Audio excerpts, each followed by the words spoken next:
How can the be yourself be the worst advice ever? To the point it's almost like an evil conspiracy. I mean, it's not, it's good advice. Taken the right way, best advice ever. Taken the wrong way that 80, 90% of people do, worst advice ever. Why is it the worst advice?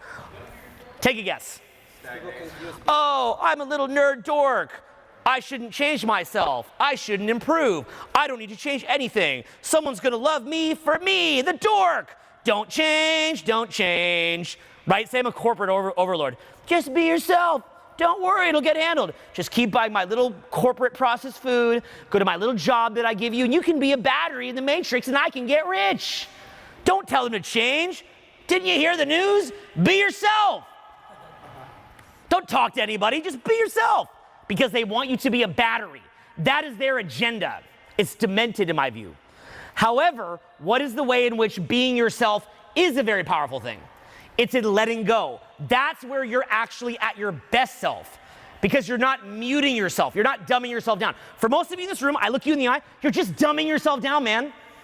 That's all it is. You're just dumbing yourself down.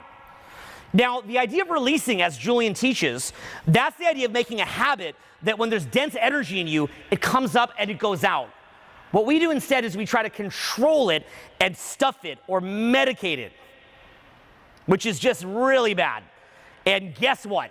Why is it that we do this? Why is it that most people in society do this? What's going on? If what I'm saying, maybe it resonates with you, maybe it doesn't. And by the way, if it doesn't, I love that because it means you're thinking.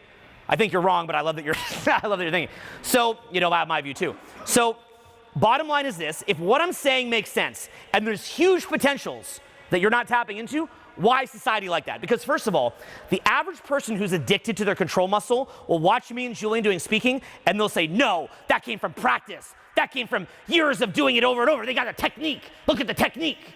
No. Do you want to know what this was? Unlearning. Do you really think I learned this? Or do you think I unlearned this? What do you think?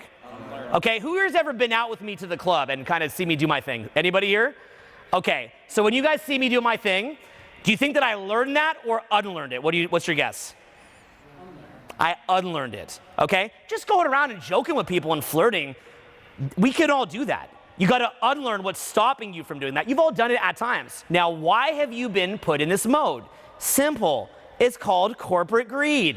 You've always known it. You've always known why the movie The Matrix is popular, because it's called corporate greed. It's also called demented demonic energy. And guess who runs the corporations? The same demented demonic energy. It's the same thing, and they're doing it in scale. Now, that's just an opinion. I can't prove all that. I don't think every corporation's bad. I'm not joining some anti-corporate group. I just like to have fun. I'm not about that life. And I actually think corporations do awesome stuff. We're at a hotel right now. I think this hotel is awesome. I love this hotel. Don't get me wrong, okay? Love corporations. But I also know that our society energetically, do you really believe that the state of mind that most of us are in is how human beings got from the southern tip of Africa all the way up the coast, into Europe, into Asia, into Australia, into North America, crossing the Bering Strait? You really think it was this kind of crew? No. Okay? So clearly we do have certain potentials that we're unaware of. Many of these people that came around before modern society, they were in a trance. They were connected to the gods, even if there was no gods, but they felt that and it empowered them. There was things that they could see. Like myself, with keeping my immune system up. I know when I'm about to get sick. I can feel it. I can stop. I can rest. There's things I'm attuned to. I know what thing to say next. I can feel it. I can look at you. There's energies I can sense. I'm attuned to things energetically.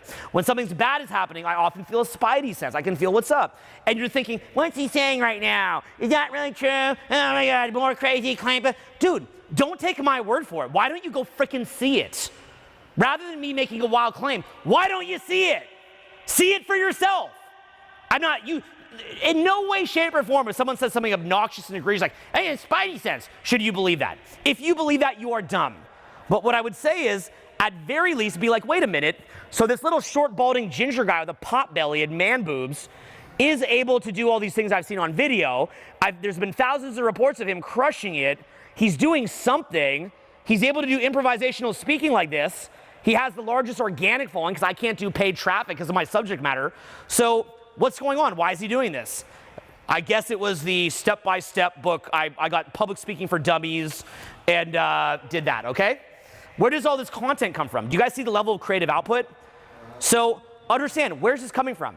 I want you to do this. This is not about me doing this. It's about you doing it. What I want to do is show you what your release muscles are, because you don't even know you have them. And the reason why society doesn't like it when you know what this is, here's why. Because they want the negative energy to fester. They want the negative energy to fester.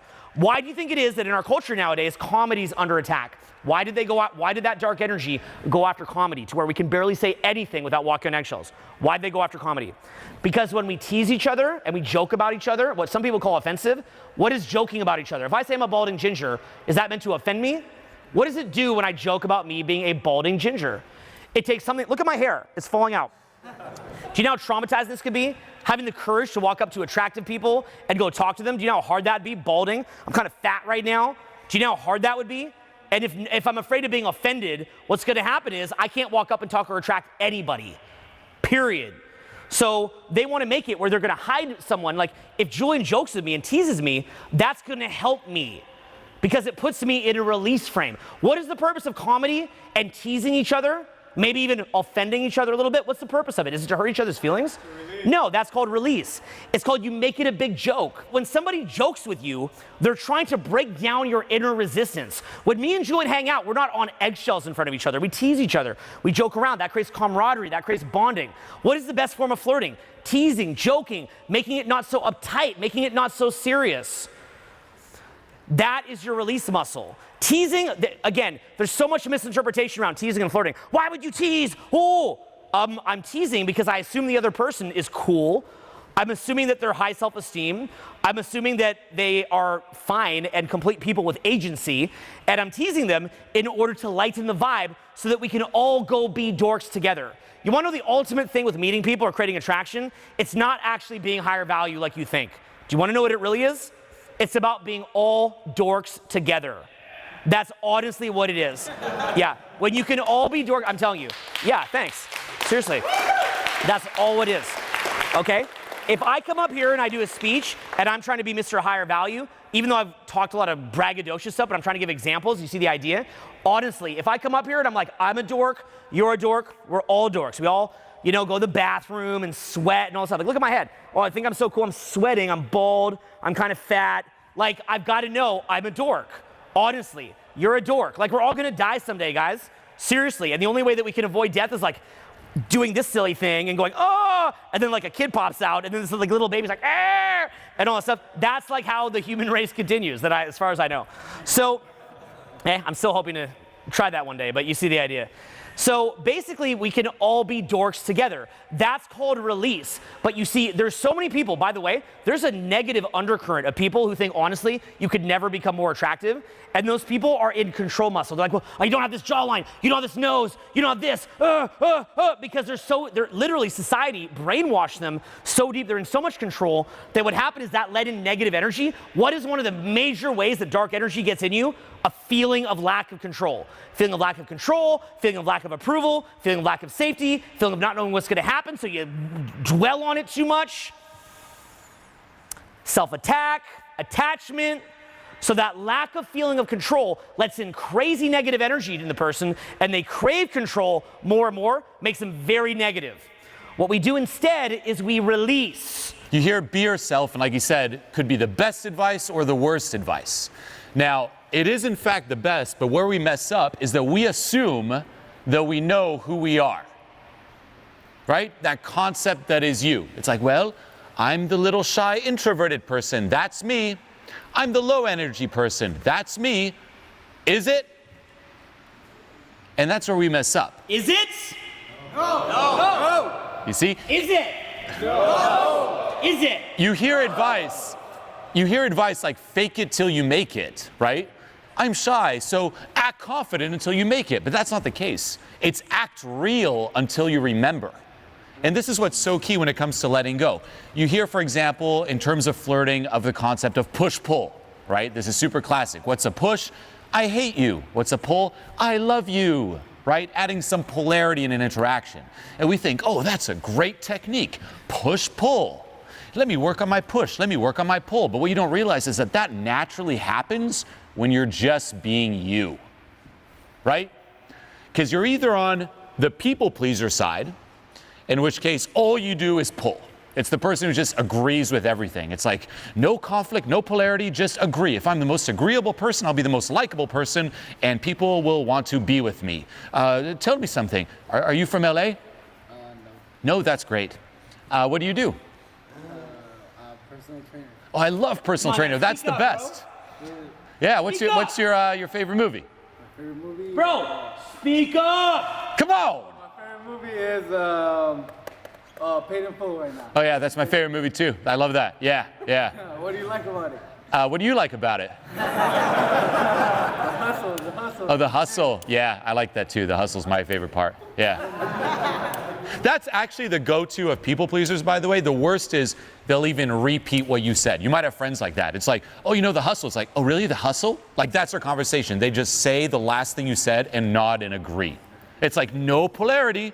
And that's a lot of people. Now, on the flip side, you also have people who all they can do is push, right? It's the people who just can never really compliment, can never just really be vulnerable or relax. All they do is like, ha, tease, and keep teasing. And it's like, just insecure, just slow down. It's like, tease. Now, those two people, okay, the people pleaser and like the teaser, you could say, they'll hear push pull. And it'll actually be good because the people pleaser, for example, they might learn to playfully disagree every now and then, right? Like, what's your favorite movie you said? Paid in Full.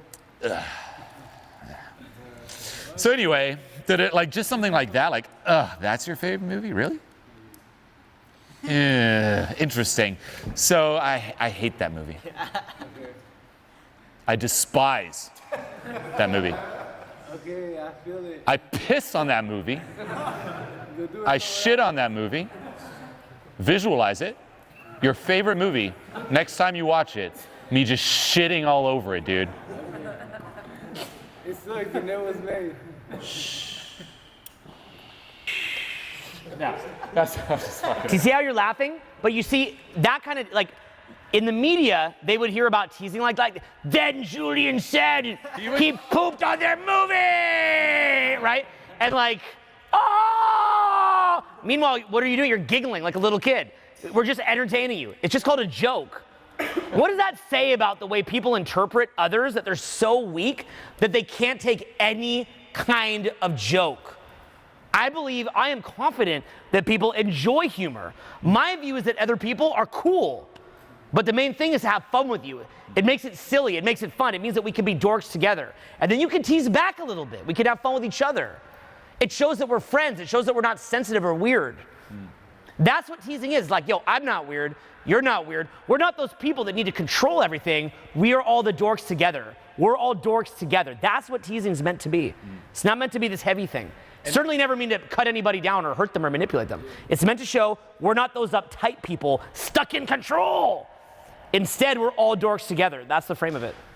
And that's where push-pull happens naturally too, right? If you're being yourself and you're not being a little people pleaser or an insecure little teaser who all you do is just tease, guess what? If you talk to someone, like say we have an hour conversation and I'm fully being me, you're fully being you, are there gonna be some stuff we disagree on?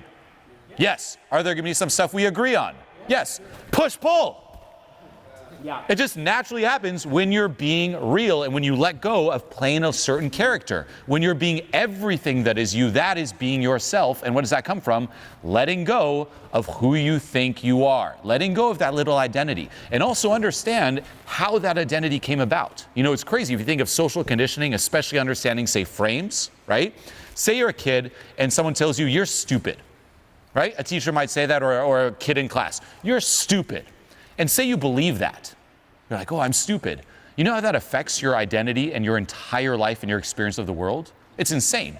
That little seed, I'm stupid, changes, you could say, the color of the lens through which you see and experience everything.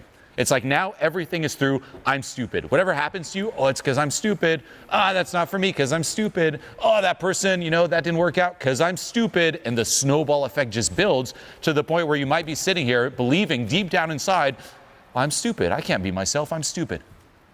Really? From a little belief that for some reason a younger you who's a kid who doesn't know any better decided to believe, build a snowball effect, here you are.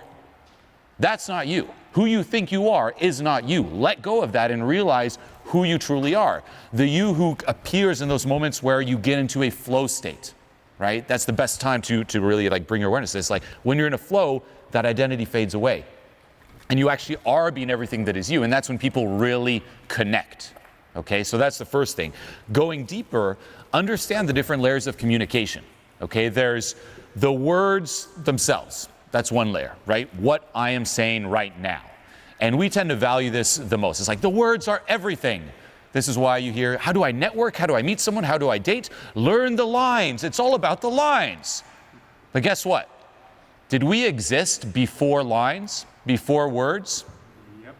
Right? Is a lot of our communication perhaps pre-verbal? Yep. Yes? Are you able to communicate with someone who doesn't speak your language and get a sense of who they are and how much status they have? Yep. Yes. So why are we valuing the words? That's the last thing. And this is actually what allows me, Owen, and the clients we work with to never run out of things to say, because you stop placing so much value on the words themselves.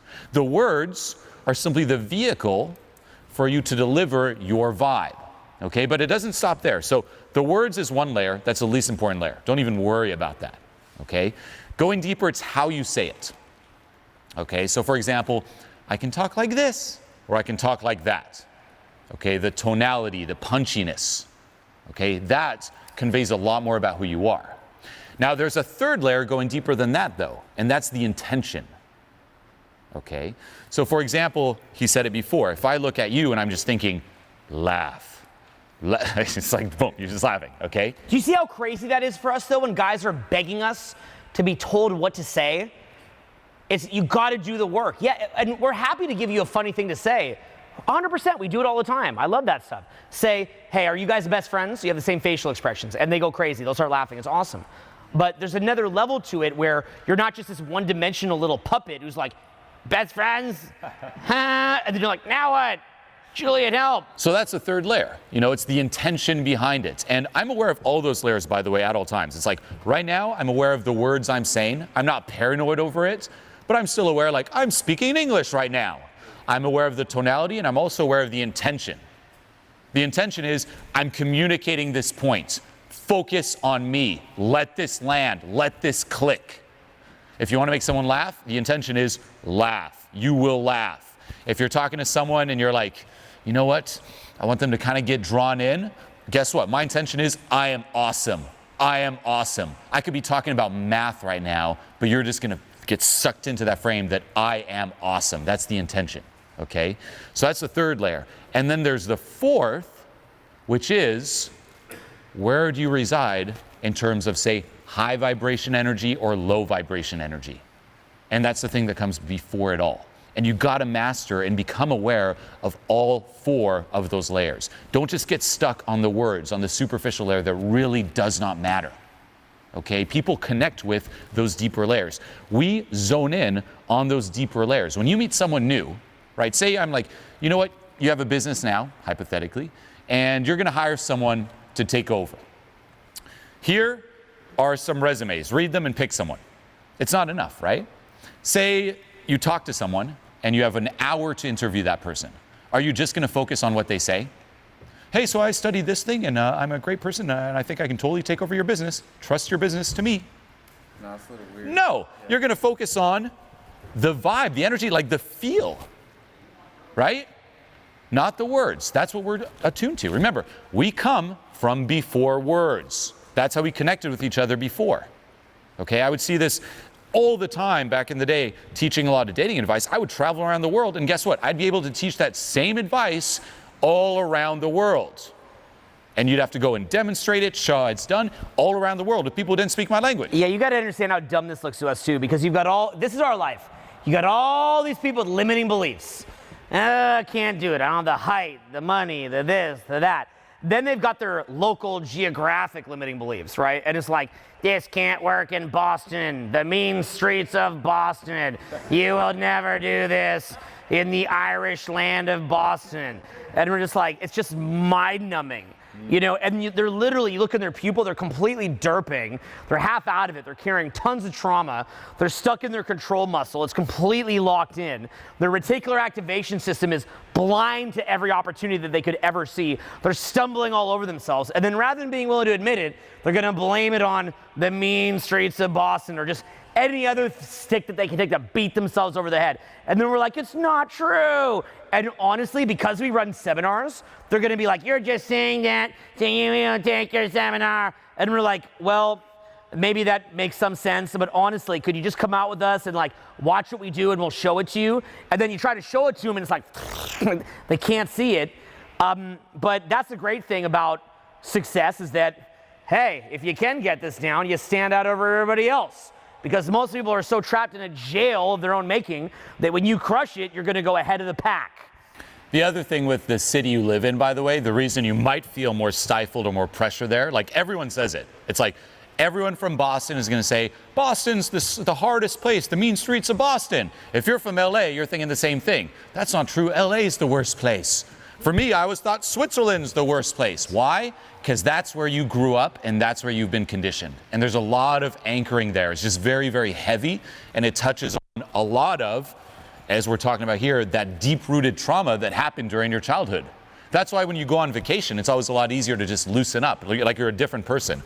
You know, everyone, if you think about, say, dating, everyone in Europe thinks, Americans, they're all sluts. Guys and girls, all sluts. Right? Everyone in America, that's not true. You've seen those French European movies. They're sluts in Europe. Everyone thinks that of each other because it's not where you grew up. It's not where you've been conditioned. Okay? And once more, it comes down to removing that conditioning and unleashing all that is you. Okay? But I did want to touch on those 4 layers of communication. Here's another thing that happens when you let go of that trauma and the things that run you. You see the world for what it is. Okay, remember this, the internal always colors the external. Until you do this type of work, you will not see the person who's there in front of you. And if you don't see who's there in front of you, you will not be able to relate, you will not be able to calibrate. Okay, if you're someone who's in a very strong state of fear, per se, you're going to project that outwards. That's what your focus, your RAS, okay, your selective focus is going to pick up on. You're sitting here in this room, if you're in a state of fear, you're like, am I going to be singled out? Are they going to point to me? What if they ask me a question and I don't know the answer? Do I look good? Did I dress well enough for the event? Where do I stand? What are other people thinking of me? Right? You talk to someone new, where are the threats? Where are the threats? You're not seeing them for who they are. You're projecting all that on them. Right? And no wonder then you can't really relate or calibrate because you're not calibrating and connecting to who they truly are. Let go of that and start seeing the world for what it is. And that's where you really stand out. Okay, not only do they sense this person's on it on the most important layer, okay, like a higher vibration, they just sense it off of you. They also see me for who I am. They connect with me on an authentic level, and they're not controlling, they're unstifled, and just that too is so much value. Okay, I've said this for years, fun, carefree, passion. Those are the 3 things we're all after. It's like a drug. Everyone wants to have more fun. Everyone wants to be more carefree. Everyone wants that passion, that aliveness. If you're able to unlock that or unleash it, you don't create it, you simply unleash it, you will be like a magnet and people will just want to be around you. You know, I saw recently, it was like the Jim Carrey Netflix documentary thing, and he literally said that. If you watch that documentary, there's one point in it where he's like, this is where everything just took off for me. And I forget the words he used, but it was so key. He's like, I realized people just want to stop caring so much, and I just had to go first. And that's where he started making this whole persona of just not caring, being carefree, and people just got drawn to it. They're like, wow, someone who doesn't take themselves too seriously, who's not trying to control, someone who just lets loose, thank God. And they just get drawn in. So the question is, what's blocking you from letting loose? And you all have this. Say you take someone who's on the street really shy, okay? You could go to a video game store, if that still exists, okay? You walk in, that's where my mind goes, like some little video game store. Say it exists, you're probably gonna walk in, and I'm assuming a lot of people in there are quite shy and stifled. I'm assuming, okay? And that person who goes in, little Johnny, he buys his little video game. When he walks out of the store, he's probably even more stifled just walking back to his place to play the game. Probably in his head, he's like, don't talk to me, just got my game, just get me home alive, just get me home alive. Can't speak up. If someone asks him for the time, it's like, Johnny, what's the time? Came back home, like trying to get back home. Now that little Johnny, who can't speak up, who's shitting himself, walking down the street of the game, when he gets home and he puts on that game and he puts on his gaming headset, Johnny transforms into the most charismatic, loudmouth guy you know. Johnny goes on a rant, right? You hear this, like those video game chats are insane. They're just vibing back and forth, they're unleashing. However, Johnny can only do it on the video game. So it's there's nothing missing. That is part of Johnny getting out of his own way and releasing. Not trying to control a persona, just letting it go. And if he learned how to do that in all instances, that's how you get there. It's not Johnny like learning the little line. It's like, okay, well, what's the line? Are you guys best friends? Same facial expressions. It's not gonna work. That is a great line, though. You know? And you also gotta trust your gut instinct here too. You know, it's like, there's probably a part of you that thinks like, it can't be that simple. It can't just be a line. Yeah, it can't. If you believe that, how gullible are you? How gullible are you to think that a couple lines are gonna change your life? How gullible are you to think that you can avoid doing this type of work? You want to hear the funny part too? We'll encourage people to do this kind of work to get their social skills and dating life down, and people will say, oh, they're pandering to the masses who just like positive platitudes. Do you know how dumb this looks to us when we go out with nothing prepared at all, running laps around the environment, crushing it, and they'll think, no, the real way to do it is with a stack of lines. But they're just saying to be positive. And I will read this. And you know what I take from that? Honestly, people are just demented. That's what I get from it. People are demented. They're so trapped in their negative frame that they believe that everything has to be controlled, that they can't release. There's a friend who's a great marketer. He told me years ago, he's like, you know what, I really respect what you guys are doing, because the best way to market is this. The best way to market is realize that every single person just wants to stay in their little bubble and they really don't want to change. They don't want to change at all. A program or a product saying, hey, you're going to have to do some work and really change is actually not appealing. You know, if you heard me talk about Transformation Mastery Live, I'm like, you're going to go out, we're going to do the work. That's the worst thing I could possibly say to sell something. What people want to hear is, hey, you don't have to change at all, right? You can stay in your little bubble. You don't even have to do anything. Here's a little line, or here's a little trick, and it'll do it for you. It'll do it for you, but it actually won't even change you. So you can just stay the same and feel a little better about your pathetic situation. It's like how people think that whoever's elected president is going to dramatically change the country and the economy. No, you know how you change the economy? Yourself.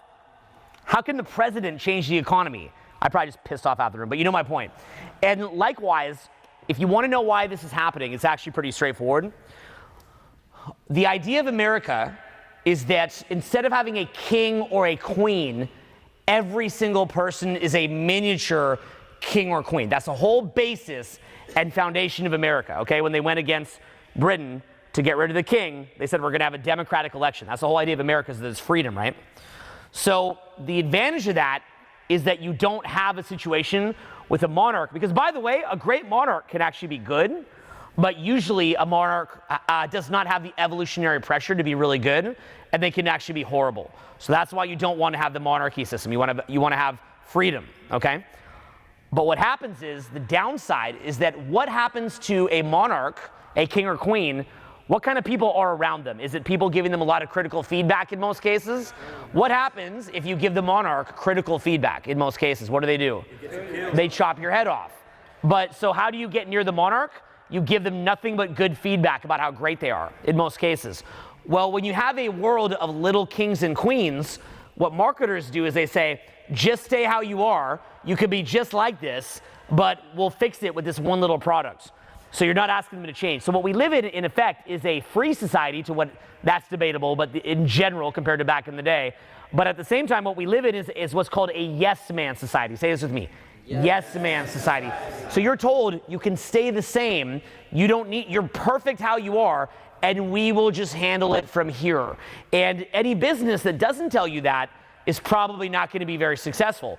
A lot of our job in our teaching is that part of why we release what's called long form content, you guys ever notice we release very long form content, is we've got to prime you to even get ready to win, or to even change your thinking towards your own success. We've got to get you ready so that by the time that we meet you, maybe we offer you something, you're like, wait a minute, I could do a program where I work hard and I have to break through my fears and change and transform, as opposed to telling you that you could say the exact same and just say some little line and it would be all good. And this is why, if we were to teach social skills or dating, if we go on, say a late night talk show, what's the first question they're gonna ask? Oh, what's the line? What's the line? Or they'll say, what's your success rate? And it's like, maybe it's not even about your success rate as much as it is about being okay that you're gonna connect with the people you're meant to connect with. Really, the question should be, are you connecting with the people that you're meant to connect with? Not, are you tricking a bunch of people that you're not meant to connect with you? That's disgusting. That's creepy. But they come from that mode of like avoiding pain, avoiding rejection, magic pill. And it really gets scary to think that that is the level of consciousness and paradigm of thinking of most of mainstream society. They are literally batteries in the matrix conforming to a corporate agenda. It is really scary, and their potential is really switched off. They don't even know who they are. They don't know what they're doing here. They don't understand the larger picture of life, and they'll go to their grave without ever having actually woken up. Yeah. Pretty crazy to think about. No different than cattle just being led to the slaughter. It's really intense. And the question is, do you want to be that cattle, or do you want to wake up? And that's why we push you to wake up, by the way. That's when we're up here pushing you so hard. That's why we want to push you. It's not, I'm not going to say life or death like you would physically die, but it's a point of spiritual life or death that we push you to want to awaken, and for you to take a part of your responsibility in that. Because like they'll tell you, a lot of times they'll teach you in climaxing, in intimacy, as they say, you have to take responsibility for your own climax, right? You've got to own it. If you can't wait for someone to do it for you. Well, in the same way, you have to take responsibility for your own awakening. You have to take responsibility to ingest the right media and ideas into your psyche. Another way of viewing this, by the way, okay, in terms of where people focus and audit yourself here, is through the paradigms, and I've talked about this before, of having, doing, or being, right? If you go on the late night show and it's like, oh, so socializing, dating, why is it that they ask, so what's the line? Right? Why is it that everyone's focused on the line? Because it's about having, right? People focus on that. It's like, how much money do I have? That's how cool I am. How good looking? Having. Oh, do I have the best arsenal of words? Right? They determine their value, their worth on what they have. And they think that the more they have, the more valuable they become. This is why 99% of people, all about looks and money, right? Now, as you move up, you kind of let go of that. And most likely a lot of you are in that middle ground where you've let go, you realize, you know what, it's not about looks or money, right? And then you move into the doing paradigm. And you might be in this phase where if you're talking to someone, as soon as you stop talking, you feel your value drop. You're like, oh, they're gonna walk away if I stop talking, because you're hooked on the doing. You think that the more you do, the more you execute, or even in business, the more you hustle, that's your worth. And then as you move up, it goes to being, where it's just the vibe you put off, the feel you put off, just who you are that makes you, again, whatever you call it, attractive, high value, successful, so on and so forth. Okay? Having, doing, being. Most people are stuck in having. That's not what works. Okay? Doing is a little better, but you got to move to the being. And that's why we keep pushing on this. Like, this is how you change it from there. And this is what gets you the results. Don't be so gullible. Okay, if people even tell your friends, like, what do you mean? Like, you're studying social skills, trying to learn some lines? That doesn't work. They're right. It's not enough. They're actually right. How gullible are you? You got to take the hit and realize, like, man, if I believe that, I'm kind of dumb, right? And even guys like Joe Rogan, they'll ask him what they think of this type of content, and he's like, oh, that's nonsense. I don't want to quote him, but he's like, kind of just like dismisses it. I'm like, good for you, because the way that it's been presented to Joe, he's right to dismiss it. Yeah. And it's never been presented to him in a way showing the ins and outs of it. Yeah. And again, it's also nuanced where it's not black and white. It's not like, oh, never use it. Like, it could be good training wheels. Push-pull could be a good training wheel to, for example, trigger a people pleaser into re-owning different parts of themselves, right? So it's not black and white, but it's not the destination. We think it is. We simplify it, like, that's the destination. And then we fall for it and people play on it, right? You'll see videos like, steal my lines. And everyone's like, the magical lines to steal. How gullible are you? Okay? You cannot avoid doing this work. And the sooner it hits, the sooner you realize it, the sooner you'll get results and the sooner you'll enjoy those results. Okay? And once more, it's changing that approach to, instead of me trying to build something, control something, build this image, build this ego, maintain this ego, validate the ego, then hooked on approval. It's like, must keep validating the ego. And then there's the fear of them seeing through the ego and seeing who I truly am. And now I feel like an imposter. Instead of that, it's letting go of the ego, letting go of control, and letting that true you shine out. Let the you that, like little Johnny playing a video game, just riffs and is charismatic and engaged, let that version of you shine out all the time. And let go of all the blockage, whether it's past trauma, addiction to what people think, the fear of rejection, so on and so forth. Let go of that, let it shine, and you'll realize it's not that hard. Don't make it so hard. It's like, you know, when we break it down this way, it seems very difficult. It's not. You let go of all that stuff, and it just happens by default. It's effortless. Like a seminar like this, effortless. Yeah, I hope that you guys are realizing what you're actually seeing as far as improvisational speaking right now, as far as the vocal use, as far as improvising, as far as improvised humor, as far as engaging the audience and where they're at and giving them what they need, and so on and so forth. And I hope that you're seeing that, because don't be passive to this experience, right? Don't be passive to it. Really say to yourself, wait, what are they doing up here? Why are they able to do it at that level? What's going on there? Do you realize we just freestyled this whole thing, by the way? Like, I didn't plan it with Owen where it's like, so then you're going to say this thing, and then I'm going to jump in and I'm going to talk about the having, doing, being, okay? And then I want you to bring it back to how we're improvising it, make sure everyone notices, okay? And then I'm going to say this, I'm going to build on it. So we got the game plan. Let me also rehearse this seminar at home a few times. I got my PowerPoint. I've rehearsed it, you know, in front of the mirror a couple times. That's how I'm able to just let it flow here. No, that's not how it works. Right? And it's the same with people trying to learn public speaking, right? You might go to a class. It's like, so talk like this, eliminate ums and ahs. Little do they realize that sucks the soul out of it. Yeah. I'd rather have an and ah. Like, I could add an every 5 seconds, like I'm doing right here. And it's still more captivating than the person who's like, so, what I want to talk about today is this. No. Okay, so again, techniques do help. Okay, it's not no techniques at all, but this is the foundation. I would much rather have this, like this type of speech would win at all times over someone who learned all the public speaking skills.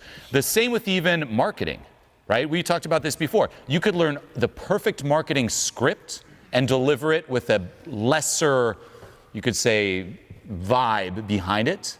And we could have a worse marketing script, but with a better vibe.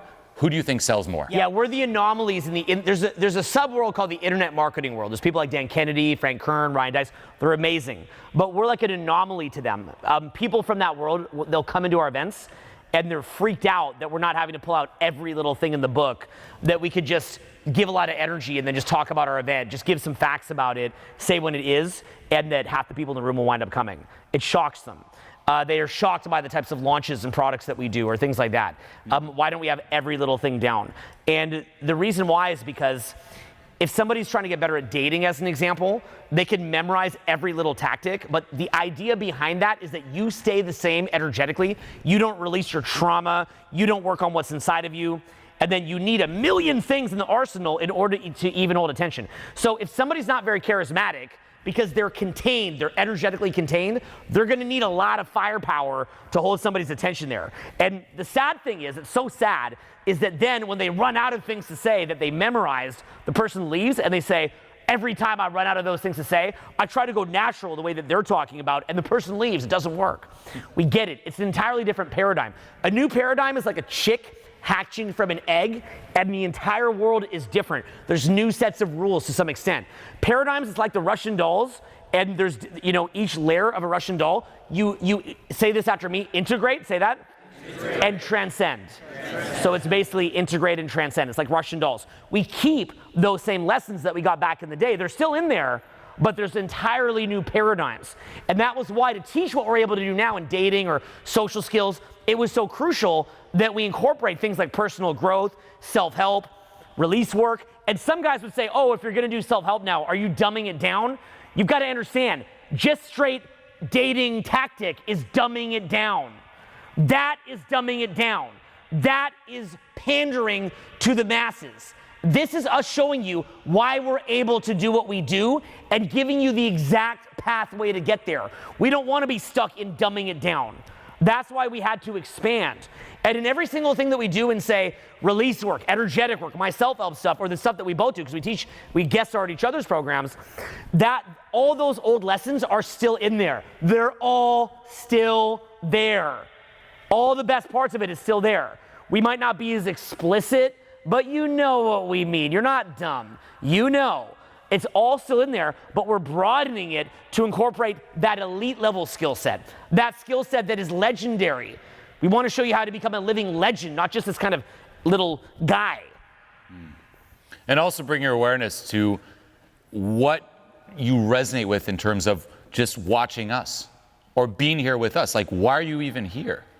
I'm sure, of course, it's the content, but there's something beyond that where it's like when you could say we go first like this in terms of just releasing and just letting it flow, it connects with something beyond just your little mind. It connects with, as cheesy as it sounds, the soul. Like there's a part of you that's like, that fun, carefree passion, that rawness, not the superficial fakeness. You see that every day. Everyone's fake, everyone puts on a front, left and right. It's so rare to see a spark of authenticity. It's so rare to even see someone passionate about something. Like how many of your friends are really into something, excited about something? Like you see that fucking spark light up. Very few, right? To the point where even here, we could be talking about something that, like a topic that doesn't even help you. I could be talking about how to make a frying pan in extreme detail for 3 hours. But if I'm passionate about that, which I'm not, but say I live for that. Like my grandfather, my grandmother, my parents, we come from a generation of frying pans, and we've been perfecting it. And here's what you have to understand. Like when I talk about this, I light the fuck up. This is what I dream about, frying pans. And there's this one way to make a pan where instead of using this one metal fabric on the side, okay, and this is so key, on the side, you gotta add this other metal fabric that's a little different. Do you guys know the difference between a Teflon pan and a stainless steel pan? No, Teflon, it's actually a weird chemical. It can poison you, they say. Mm-hmm. Crazy, right? That we actually, for the sake of convenience, I don't know if this is true or not, this is my understanding, for the sake of convenience, we spray it with this anti-stick thing. You know what's funny? We always want the unnatural solution for convenience, and it always winds up in some weird cancer. That is a metaphor for life. The frying pan made with Teflon is a metaphor for your life.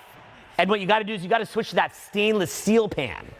And you gotta get some olive oil in there, or maybe not even olive oil, it could be avocado oil. There's a lot of different oils. Coconut oil, yeah. And you could sniff that coconut oil or avocado oil or macadamia Don't do the oil. virgin, extra virgin coconut oil. You got to do the real thing if you're going to cook with it, you know? Now notice that, by the way. Past couple minutes talking about frying pans and oil. I'm not even done. Right? And we could literally riff for an hour. And guess what? Because, again, it speaks to that soul. Like, there might be that little voice in the very background, like, that could be you. There is this in you. Let me out. It's probably yelling, let me out. I did over an hour in Seattle at an event on Birkenstocks. I said, give me a word. They said Birkenstock sandals. I did over an hour. I crushed it so hard. Yeah, that was a very captivating speech. You want to know what makes it so captivating? Because I'm not focused on the content. I'm not allowed to focus on the content, so I have to make it captivating. It's probably more captivating than an improvisational speech. Now keep in mind that when we do a paid event, right? These are riffing events. When we do a paid event, we will do this level of communication, but with a specific curriculum, because we have a specific point that we want to get to. So that's very powerful in a paid event. But when you're meeting somebody, it's not a paid event.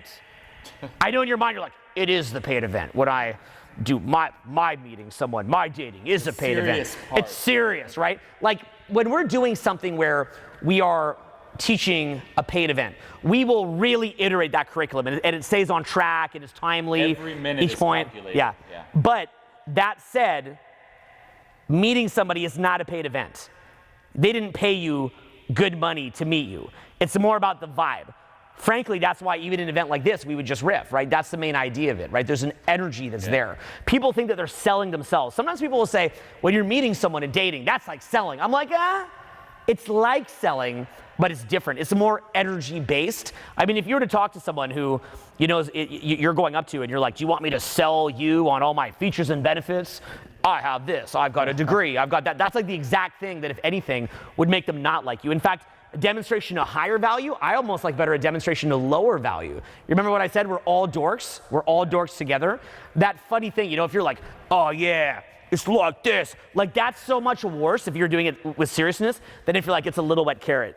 And it goes, you know, and they're like, stop, right? And they get all excited by it, right? It's that joking around that makes it so powerful. If you got a pot belly, you know, you're like, I'm pregnant. Would you like to see it kick?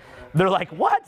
I'm like, if you'd like to, I invite you to feel the kick. And they're like, okay. And then like, you know, their hand goes there and you go, like that. And they go, and they start laughing. And you go, I'm lactating right now. Would you like to, may I invite you to feel the lactating? They're like, oh my God, you know, right? And then they're like, I'm like, oh, milk, you know, right? And they're on the floor laughing. Next thing you know, you're running off for some wild kinky adventure together because we're all dorks. We're just a bunch of big dorks. We can let go. The problem is when you try to be so smooth and suave, what happens is that you generate that energy back and then they don't want to go have wild kinky fun with you because they're trying to be super smooth and suave instead of you just being dorky and fun. Yeah. You're not putting up a wall, right? This cool high value guy thing, we'll say high value and it does make sense, but it's actually presenting a wall of them getting to know you better. When we come in here and speak to you, we want to be fun and we want to share, but if we come in too uptight, that uptight energy, it's not a good vibe. This seminar could have got so intense, like you've got to step up and show your worth and this and here's how you do, right? And you guys would be like, you know, like, and you leave here with your head spinning rather than fired up to go out and just share. Remember I was saying that you've been disconnected from your potential? Trust me, I've had a lot of material success and there's nothing that I can get in terms of material success that will give me the high of just getting present. That doesn't mean not to go after material success, as you've seen when I'll sell. But there's a high that you get that, you know, because it's not mutually exclusive, guys, okay? But there's a high that you get when you get present to the moment, okay? This is why we want you releasing trauma, letting go. We want you to know what your control muscle is and your release muscle. Control muscle is like the oars on the boat. You can paddle frantically if you need to. Those oars are there for a reason. But the release muscle is like throwing up the sail. And then you still have the rudder here and you can kind of let it move, but it's moving it forward for you. And then occasionally you get in a weird sticky situation, and that's what the oars are for, you know, in that weird sticky situation. That's why we need to have thinking. We might even need to feel certain pain. That's there as an indication and it can help us. It all exists for a reason. Everything in our psyche exists for a reason. You don't need to disown it. You can actually own that petty part of yourself. It's a very beautiful part of you that has a lot of use. But the problem is when it controls you, right? It's like if you have a horse, is the horse helping you or are you just being dragged around into a tree? And that's most of us with our thinking and those control muscles is it's dragging us around and it's pummeling us. And there's a lot of agenda from a lot of dark forces that are pushing us into that mode to make us that battery, is my opinion. I mean, I could do a whole documentary on this, just like a 2-hour like Netflix, like, and it'd be like, by the end of it, people will be like, whoa, they see things very differently. I like corporations, by the way, but I do. I think we're here with a corporation. Corporations made the light, the camera, like those Sony cameras are awesome. Zeiss lenses, those are corporations. We're a corporation. I love that stuff. But there is a degree to which it can, like I love it, but I think that we also have to understand it. Does that make sense? Like we can love social media, but we have to also understand how it's affecting us. Yeah. I guess the last thing to really ponder on is just the idea of core confidence. You know, this idea where there's core confidence and situational confidence. Situational is, say you're a boss and at work, you're probably going to be a little bit more confident than out meeting strangers, right? Due to the situation. Now go a little deeper than that. It's not just a situation like, oh, am I at work or not at work, right? It's also depending on, for example, a certain line, depending on having a certain amount of money, depending on looking a certain way. You don't want your confidence to depend on anything. And it goes hand in hand with what he just said in terms of, oh, I need the money to get there. It's like, no, you can access that state right now. That's the definition of core confidence. There's nothing missing right now. We know what you're afraid of, though. Tell us. We already know. Why are you afraid to have confidence whether you're successful or not? What's the reason? Tell us. We already know what it is. Why are you afraid to feel good right now, to be happy right now, to let go right now, to be confident right now, if you don't have all the accolades? What's the reason you're afraid? Tell us. What's that? That's interesting. Well, I heard a couple interesting answers. What's your answer? Fear of loss. You know what's funny? I think we're moving the room energetically a little bit here, but there's an answer we normally get. What's your answer? People would have no more purpose. People would have no more purpose. So their fear, and that's the answer that most people will give. And I felt it, Julien's felt it. Let me be honest, I feel it at times now because I'll sort of come in and out of this. So at a moment where I'm just kind of not in a good zone, I'll start thinking like that too. And I have my moments. You know, do you guys see the video that we made where I was like showing me like spazzing out? Did you see the one on Julien's channel? I'm open about it, right? Did you guys see that? It showed me having like this crazy pain body attack and screaming into my WhatsApp. Did you guys see it? Yeah, see, I'm not fronting up here, right? Like I'll show you my weak moments too. I'm not just like, you know, I'll show you. I'm like, did you see how much pain I had in my pupil? I was like, it was like super crazy, right? But bottom line is that we have a fear that if we became confident for no reason or happy for no reason, we would lose motivation, right? We'd lose drive, right? I got this fly in my head this whole seminar. Maybe we'd lose the drive to get rid of it, okay? So I'm like, this is weird. So, well, you know, the joke of that was what I said earlier in the seminar. You remember? The flies thing, and now this is the first seminar I ever had a fly on me.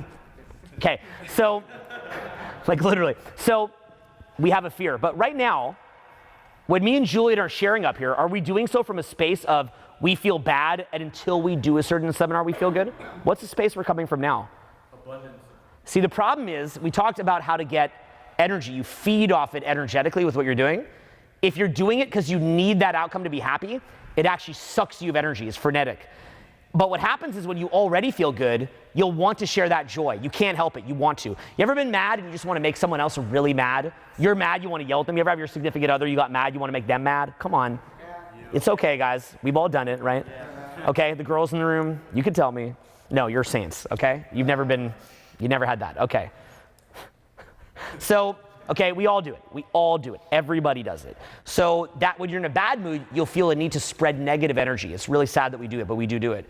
Likewise, when we're in a great mood, we want to spread positive energy. Whatever energy we're receiving, we're going to want to spread it. So when we want to give and we get present, we open ourselves up to receiving positive energy. That's why it's so important that we learn how to release, because if we're festering with negative energy, what do we attract? We become a receptor point for more negative energy. It's so critical to let go, because if we don't, we keep attracting more of it and we go further in the derp state. That's what we're saying to you guys when we look in your pupil, because right now I'm looking at most of your pupil and we're creating a non-judgment environment, and a lot of you look very awake. A lot more awake than you looked earlier. I know that you're probably tired too. We've been here a lot of hours, but you see the general idea. I can see that, right? So when we're trying to teach you, we're trying to show you how to access that so that you don't have your life just burned by in this weird derp state, and also a lot less professional success. You wind up not getting what you want anyway. We want to show you how to be able to outcompete, because you're feeding off infinite energy. You know, you'll need to have downtime. There's yin and yang, but it'll change the ratio of that dramatically. And you're not going to resonate with things that hurt you more. A lot of time when you're in control, you resonate with ways of healing that are actually hurting you further. That's why most people on the weekend, what are they doing to relax and burn off steam?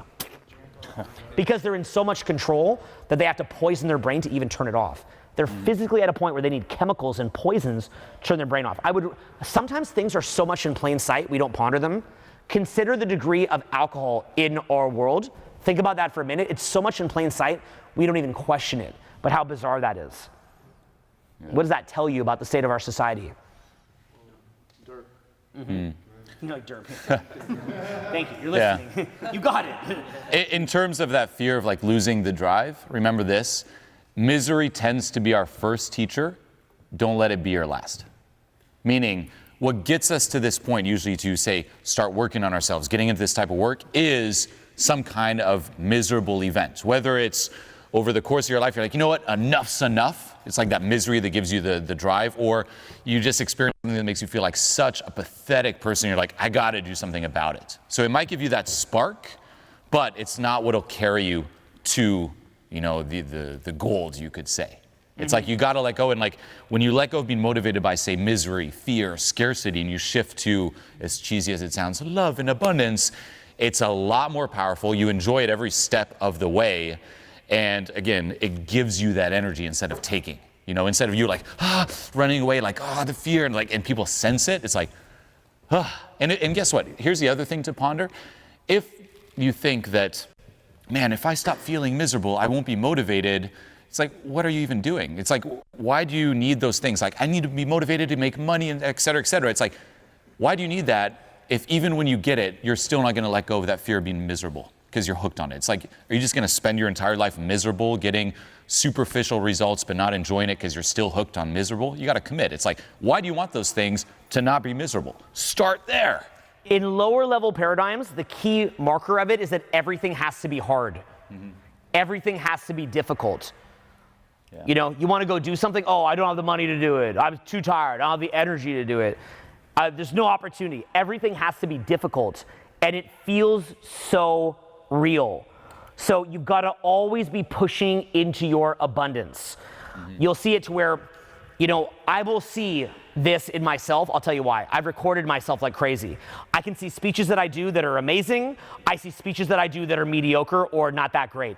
I'll do hidden camera work, as you're aware, with my dating stuff, and I'll see when I crush it, and I'll see when I don't. And it's always that I'm making it harder than it has to be.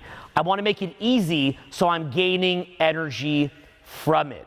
Like, this program is such a game changer. The way everything's structured and the material, it's been already, even for me, it's just been, I'm noticing a crazy change in the way that my whole life's like playing out. What you put together is just incredible. There's nothing like that. I've just jumped like a million levels. It's just been a complete 180 for my experience of existing. That's awesome. It's just been so huge in terms of so many of the things I'm finally understanding and realizing, and epiphanies I'm having. What you do is a huge inspiration to me, and I think it's one of the most beautiful things you can give to another human in this entire world. You saved my life, man. I'm telling you, this is real, man. Sometimes all it takes is just one person who believes in you. Find people who are where you are in life and model them, work with them. I would not be here if I didn't have people who held me accountable. Wow. I just felt a click and things are changing. This program was just top notch. Seriously, like, this is a masterpiece. This is perfect. Everything, the way it's set up, the live calls, like all the support from the coaches is incredible. It's been nuts. I just had my tears of joy. This was the best decisions I ever made. Thank you for creating something wonderful like this. This program was phenomenal. This program was amazing. This program has definitely changed my life. I know for a fact I'm in the right place. This is exactly what I was expecting from the program. It's been spectacular. I feel really lucky to have found you. Thank you so much, Julien. It's worth every dollar.